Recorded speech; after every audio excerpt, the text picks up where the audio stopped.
Welcome back to the King's Corner, the place for all things Bethesda. I am the KingFanMan. You know, it seems that some keep finding questions with Fallout 76, and every time they do, Bethesda Game Studios finds the answer. With E3 behind us, we are still getting a few interviews here and there, and more information about Fallout 76, and all of those questions, as I said, are being addressed. I'm sure you've heard some of those questions, and even some of the answers that Bethesda Game Studios have explained.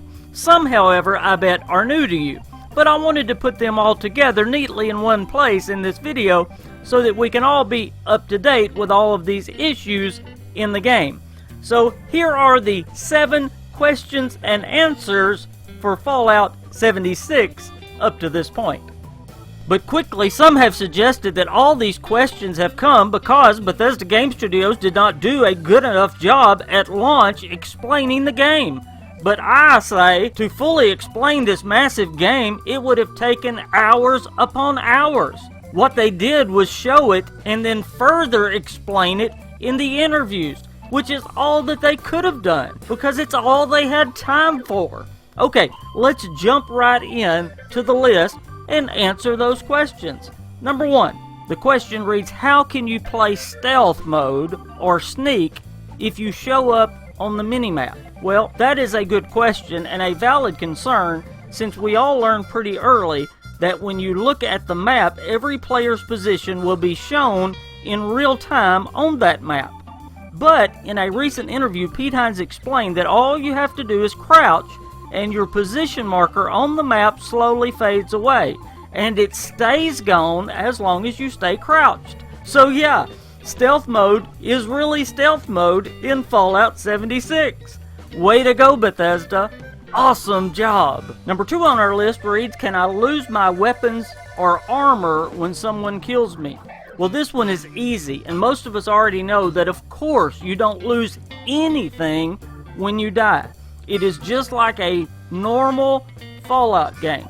But I just wanted to make sure and get this answer in a video for everyone. I want all to know you cannot be looted. You will not lose anything. In fact, as we go forward, it will help you from now on to understand, to think of this game, to think of Fallout 76 just like a Fallout game, okay? Because that is exactly what Bethesda Game Studios designed Fallout 76 to play like. It will help you understand this game. They designed it to play like a Fallout game and to be a Fallout game. Trust me, it will help you.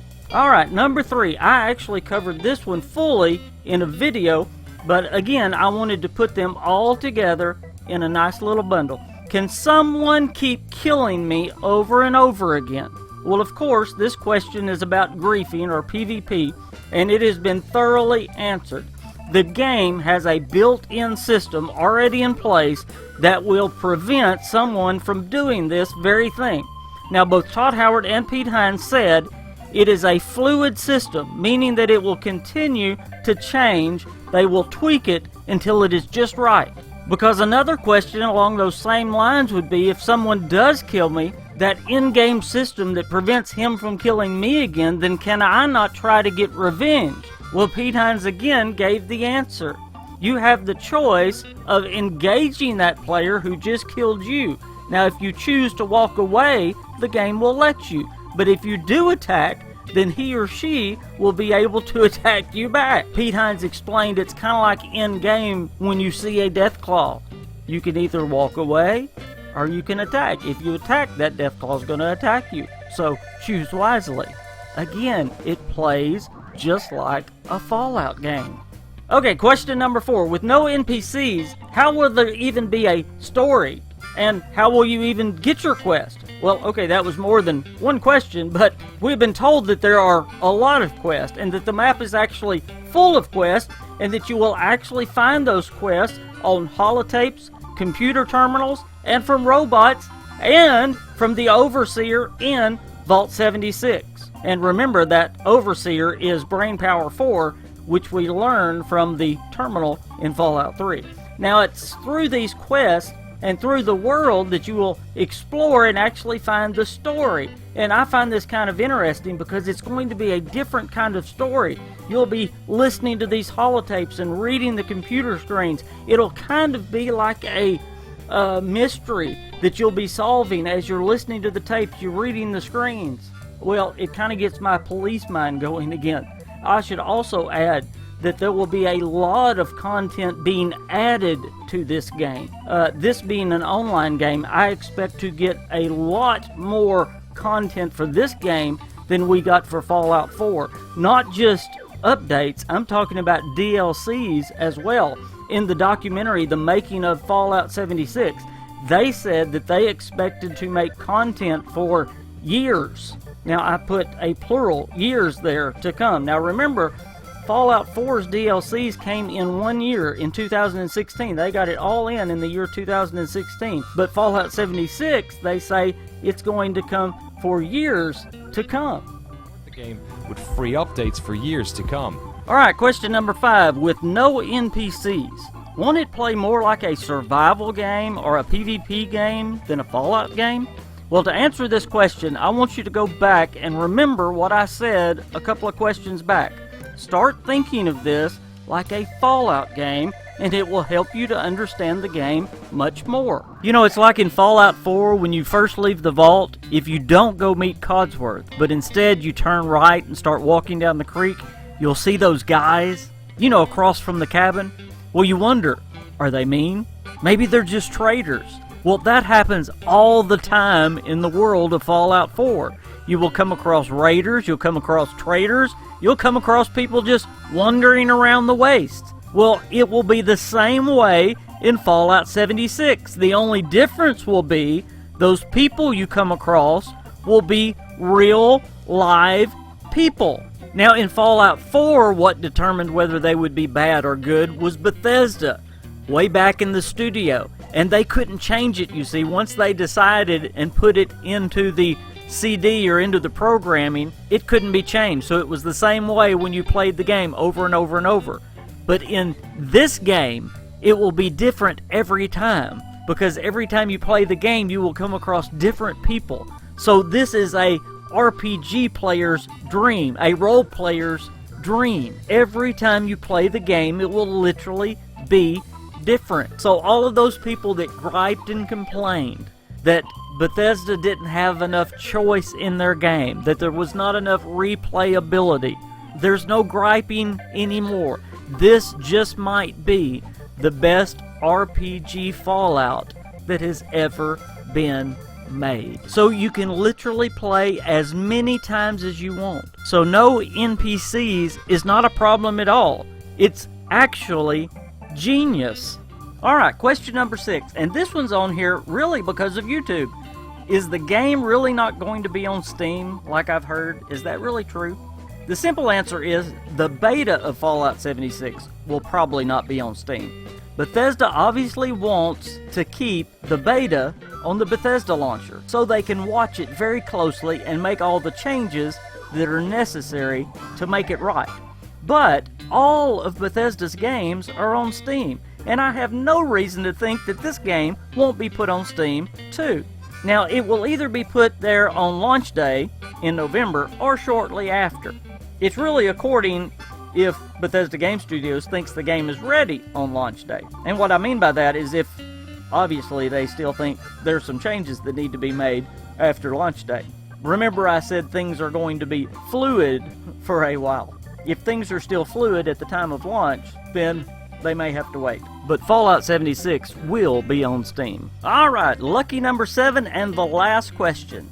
How can I have fun playing a game if I'm just going to get nuked every 10 minutes? And why would I want to build a big settlement if it's just going to get destroyed by a nuke? That's a pretty good question. Okay, let me start at the last question and work backwards. If your settlement happens to get destroyed by a bomb, it can easily be repaired with the click of one button. Yes, you heard me. Your whole camp can be repaired by pressing one button. And we have been told the cost of those repairs are very minimal. Next, the odds of your camp being bombed is not near as good as you might think. People can only bomb designated points on the map. they cannot pinpoint people or camps. So unless you just happen to have built your camp right on top of a nuclear drop site, or if you happen to be standing on top of a nuclear drop site, then you cannot be bombed. Again, only designated sites can be bombed. Also, it is very difficult to get the resources and the launch codes to be able to actually launch the rockets. They are more of an in-game type thing. On the trailer, all of the people are actually level 50 or above. Now, even though some may grind and get them more quickly than others, it's not going to be happening all the time. It's going to be a very uncommon event, we are told.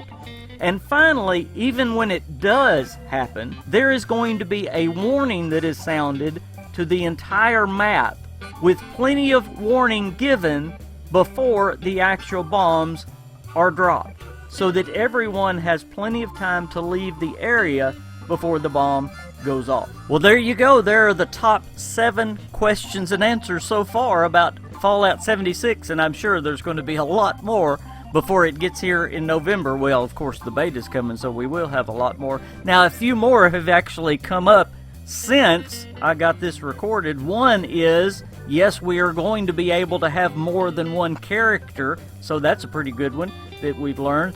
We know that the skills are going to be back, and I know a lot of people are happy about that. We've kind of had it explain how the PvP thing is going to happen. Those that play GTA, there is a way you can go into passive mode. That may be one of the ways that it's going to act like in Fallout, that you can go into a passive mode to get people to leave you alone. And also, if you want to play more as a single player, there is a Lone Wanderer perk where it will give you a lot better stats for playing alone. So there is a way that you can be encouraged to play as a single player in this game. So maybe those are other questions that you had about Fallout 76. I need to give a huge shout out to Tony for being my newest Patreon. He goes in the $5 or more tier and gets access to the behind the scenes with the KingFanMan. Thank you, Tony. I cannot tell you how much I appreciate you, man.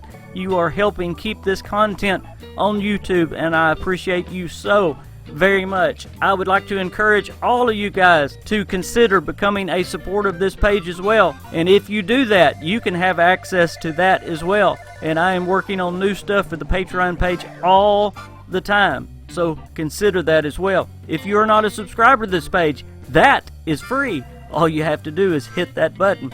And I also want to thank y'all again for getting me over that 300 mark. I now have 300 subscribers, and I'm still climbing. Thank y'all so much. I have the best subscribers in the whole wide world, and I mean that from the bottom of my heart. I am the KingFanMan, and I will see you guys very soon.